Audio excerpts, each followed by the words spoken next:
Welcome, Africa, to another exciting, very refreshing episode of the chat right here on HFtv Africa. My name is Zinnia. Today we'll be chatting to somebody that I really respect very much because of his music and the kind of person that he's been portrayed as in the industry. His name is Olawale. I won't call the other name because I'm just going to murder it. Yeah, true that. He is a Nigerian recording artist and composer. His voice is the kind of voice that you won't pass by even if you tried. I know y'all are guessing exactly who I'm talking about, but we'll find out who this gentleman is right after the break. Good morning, almost baby, me how you do? Sorry you're fine, gone singing this for you. My shelly, tell me how you do. So mommy, I'm gonna get this one is for you. Welcome back, fabulous people. We're still right here on the chat on HFtv Africa. Now, today we're taking it a bit different. There's a twist somewhere, and I'm guessing you all are gonna like it. Every time we talk about the artists, we know exactly what they do. They sing, yeah, they make money, well, they get endorsements. Everybody knows exactly what they do. But today we're gonna get a bit deeper with Brymo. How are you doing? Good. You look different. You look a lot different. I don't know why I can't pick the difference, okay, but I just know you look different. You shaved your hair. You used to have hair.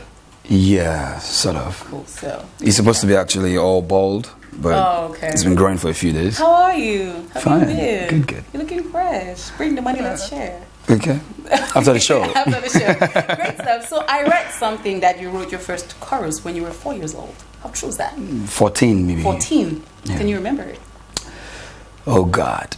Future, if the future is rough. Future, all you need is be strong. Oh my God. So you had already said it was awful. It was. Someone can actually steal this right now and make a hit out of it. Well, maybe you could, but when I wrote the song, it was like, usually when you write songs, you're supposed to be in the 4, 8, 12, 16 bar rule. But this song was about 6, 7 bars, and then, I tried to record with my friends, and then it was a catastrophe. At least there was an idea, meaning the music has always been there. Yeah, it just started growing from there. That's amazing. Yeah. Coming from a home where your father was a carpenter, everybody would think that you would grow to become one. Yeah. Looking at our African parents' mentality, which I hope has changed these days. Yeah, but you didn't turn out to be that. How did you manage to escape it? It wasn't much of a matter of escape. It was more of the kind of person that he is. That's my dad. Okay. He particularly didn't want me to be a carpenter anyway. He wanted me to be a doctor. And so he would advise. You just want your kids to be doctors and lawyers. Yeah, but particularly my dad was raised by a male nurse. Oh wow. Yeah, so he wanted me to just go into the health department or profession. Alrighty. So I somehow didn't want that either. I wanted arts, sports, entertainment. I've always been interested in all of that, especially because at first I thought there was easy money in it. You know what I'm saying? So I'm just don't think so. So I'm sitting in front of the TV and I just see these guys just going, yeah, what's up, with these fly cars, and everybody's just thinking about them and saying, man, these guys are rich. I'm like, I'm going to tap into that. So, but more importantly, I have a flair for melody. I like music. So eventually, even when the business doesn't pay off, the music, it still takes me there. That's amazing. That's great. So was it after you wrote that first chorus of yours that you decided to start the group Aliens? Yeah, no, after writing the chorus. Which one? Yeah, after writing the chorus, I was already talking with my best friend, and then was like, let's start a group. I'm like, no. So it took me up to maybe around that year or two before he finally said, okay, let's try it. And then we spoke to 2, 3 others of our friends, and then they agreed to, and then we started. So in 2002 or thereabout, 2003, I can't remember clearly anymore. 2002, yes, Aliens started out. So. What happened to the group? You dissolved it? Oh well, we all had different priorities. Okay. We were really young. The oldest among us was probably 19, 20. Okay. As 2003, I was still 17 or so. Oh wow. So we were really young, and some people wanted to go back to school, and others wanted to pursue other endeavors. So I dusted the file, picked out a few songs. And with dusting the file and picking out a good song, is that when you decided to drop out of school? School was a few years down the road. I recorded my demo in 2005, and then a demo song or an album? A demo song. Okay, cool. And that was the only demo I ever recorded. It never got played on radio. It only got played to the only person who was going to be my sponsor then. Wow. So my producer was working at a cafe. He was an engineer at the cafe, so he took the song to work. So while he was fixing the systems, he was playing the song, and the boss came and said, "Who's this?" He says, "My friend." So I like him. I want to sign him. It was as simple as that, and that was in 2006. That's great. So by 2008, I had a video for a song called "Shorty" of my first album, and 2009 was when I dropped out of school. I resumed my second year, and everybody sees me in school. I saw you on MTV, Star Boy, Nigeria Boy, So everybody started saying that, and then one or two, unfriendly students, came to me, and people started asking me for money, Naturally, they've been seeing you on TV. So asking for money. Star Boy, what did they worry you? Buy us food, So I started to ask myself questions like, what are we doing here? And after juggling a lot of options, I realized dropping out was the best option for me. That's amazing. So this brings me to the small controversy that happened a few days ago, where the guy tweeted and asked you for money to pay his fees, and you told him to. Why would you respond like that? That was the most random response ever. It was partly sarcasm. Yeah. I wanted to simply tell him to stop begging for tuition online. If a dream is really worth your time, you will work and finance it yourself. Or somebody will do it for you. But you don't have to come to a public place and beg for tuition. Yeah, so what's the difference? Okay. It's not different from asking for money for a birthday party.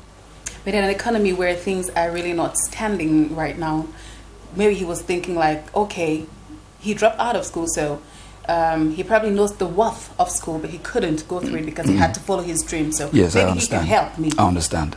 Pursue my own. I understand that, but that's not what it is. So what is it? I just thought it was wrong for him to come online and beg for tuition.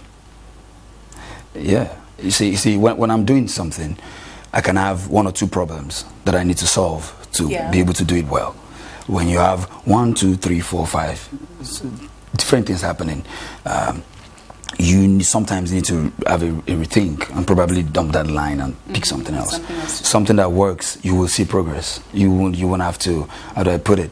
I don't know how to explain it. When I wanted to start my music, I got a job. I was a teacher for a year, so I taught and I raised money, and then I went to the studio to record. That's the only way I can appreciate the dream. So if I were to beg someone and they paid for me, when I finally finish and graduate, I wouldn't even know the value. The bulk of the problem a lot of graduates are having in the country today is because our parents forced us to go to school. A lot of people wanted to just do something else, but they were told, "Are you crazy? You won't go to school? You want to be an illiterate?" So you go there, and then when you finish, because you really didn't want to do that, half of the time you dump the certificate and chase something else. Half of the time. That's what happens all the time, mostly. So it wasn't about me trying to be an asshole or trying to be. Well, talking about you being an asshole, most people thought there would have been a better way to say that the message should have been passed across even to other people. Oh well. Unfortunately, I already gave that reply, so we just have to live with that. Oh, wow, that's amazing. That's great. Well, I like the way you defended that for me. Okay, now, in an industry where people think that getting signed on a label is like the it thing, because that's what will probably propel you to the next level, what do you think about that? It's good. It's good for people to grow, for people to succeed and go farther. Of course, you should aspire. So if somebody was to put down millions and say they're going to put on you to sell your music, why not? There's nothing wrong with that. As long as they know how to make their money back, you need to figure that out. So with what's happening now in the industry, for the past couple of days we've been seeing this label, this artist, this label, this artist fighting. Do you think there's something the artist or the label is missing? What's your opinion on that's happening? We have a system here that is that supports entrepreneurship. That does not support firms and organizations. Nigeria cannot function as organizations. We cannot do that yet. The general population of the people don't have the mindset of how organizations, how big firms work yet. When you are making music as an artist individually, it's easier for you to just do it yourself, earn whatever comes from it, and be satisfied. Okay. But when you have a big record label putting a lot of money on you, first off, how much a CD sold in Alaba, or on Spinlet, or on MTN Music Plus? How much do they sell our albums there? If you put 10 million on an artist, how do you intend to make the money back? How many records will you sell? Have you seen Nigerians going to watch, 10,000 Nigerians going to watch one man perform before? No. No.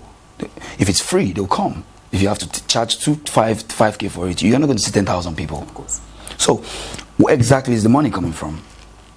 So we have to depend on weddings and birthday parties and corporate gigs. You know, most of these shows are not about returns. Because they're not about returns, there's only so much you can charge as an artist. There's only so much you can charge because the person doing this gig is not making any money from it. It's entertainment for that evening. There's only so much you can charge. So would you say they're blaming the artists wrongly, or are they not doing the job? Oh no, everybody. At some point? Everybody is messing up. Of course, if you were a record label boss and you just take a lot of money and you just say you're looking for someone to sign and you just pick someone and sign them without knowing how to recoup your money, yeah, you are being evil. That's evil. It's very, very bad. You know what I'm saying? True, so it's bad. It's very, very, very bad. Nothing is worse than that in this world right now. That you sit somewhere, you have this big office, and you tell young people, come. I can make you a star. You don't even know how to make your money back. And then when it doesn't work out, you start holding them for it. You know, so I'm not an investor. I'm an artist. I don't even know how business is done at first. I didn't know anything about business. You know, so I just said I wanted to sing. And then somebody comes to me and says, don't worry, I have this locked down. I have the business locked down. You make music, I sell it, we share the profit. And then you go and you sign the contract, and then he tells you the next day, go and perform for that guy, is my friend, for free. That guy is my friend, perform. This guy is my friend, perform. That guy is my friend, perform. He breaches the contract every day. And when it comes to the whole legal part of it, they forget that they did free. Exactly.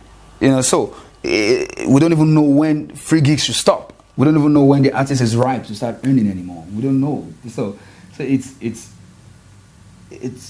all boils down to the fact that it's easier for you as an artist to just be an entrepreneur.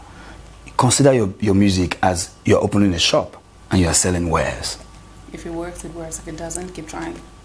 You grow at whatever pace the universe allows you, and then it's easier that way.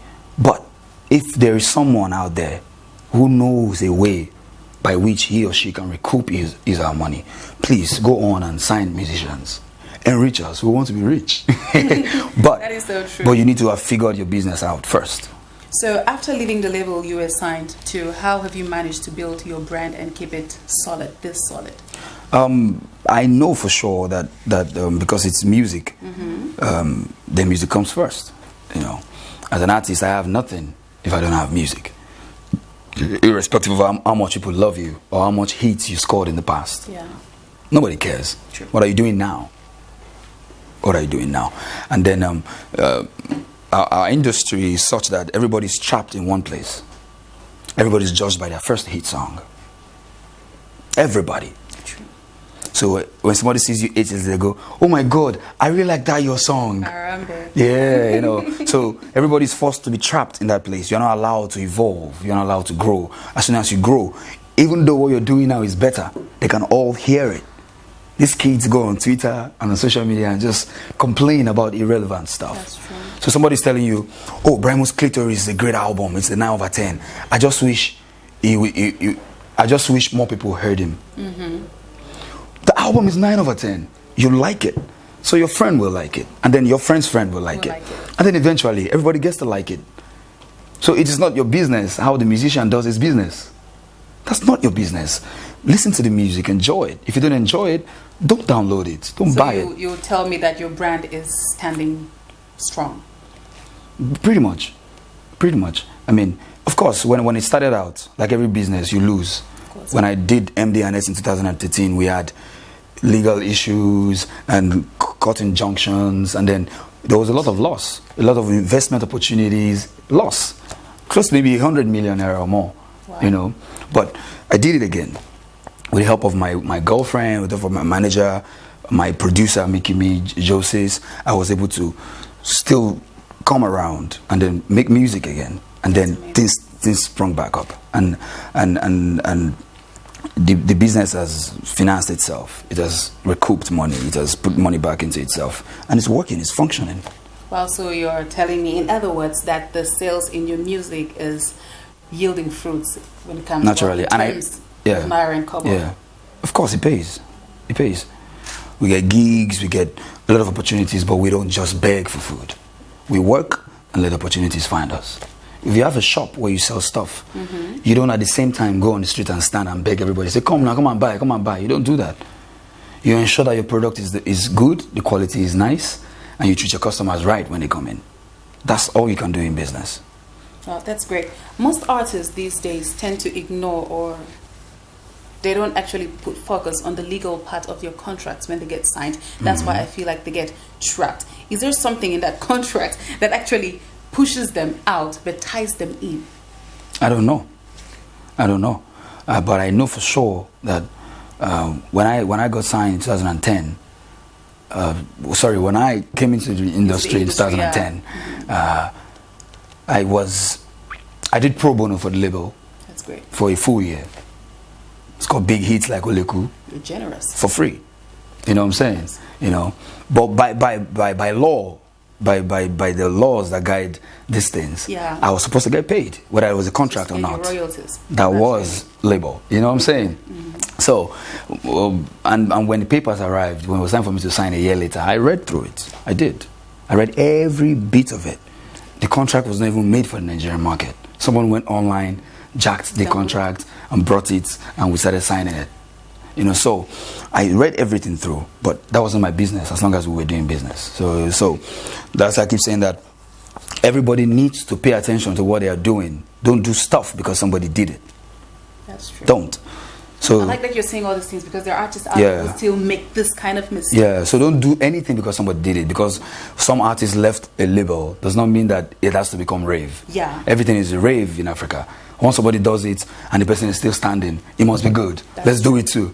You know, and that's not how it works. That's true. That's not how it works. A lot of people left record deals and jumped into another one immediately. You know, it just doesn't work that way. You left because somebody wasn't doing something they should be doing. You should do it now. That's true. So are you starting your own label? Why do I need that? I have a brand name, I have a management company. Why do I need that? So it's working for you. Yeah, there's Brymo, there's the Bill Music Company, so... That's amazing. Let's get on. You said something that I couldn't really escape from. You said with the help of your management and your girlfriend. Is the girlfriend the baby mama? Yeah, of course. How does it feel like being a father? Feels good. Who's Brymo at home? Who's Brymo daddy? Brymo daddy is a learner. You know, still trying to catch up to the daddy business. You know, but we're getting there. We're learning. Are you thinking of putting the ring on it anytime soon? I should have done that last year. I like that, guys. That's honesty. I should have done that a long time ago. Wow, that's amazing. So, Tom, a lot of people compare your music and your style, no, not your style, your lyrical content to Asha. Have you met her before? You're thinking of working with her? Yeah, we met a couple of times, and yes, definitely. I'll do a lot of things with Asha. A lot of things with Asha. Don't think it. It's just music. Thank you so much. Thank you very much, Brymo, for taking our time. Thank you. I like that you've touched some of these things, because these are things that happen in the industry every other day, and people just look at it shallow. They don't know how deep it is until you are trapped and you can't get out. That is so true. Thank you so much. I really appreciate it. Thank you. That's great. Thank you very much, Africa, for hanging with us right here on the chat. That was Brymo for you. Very deep human being. God. Let's look at a real fabulous music.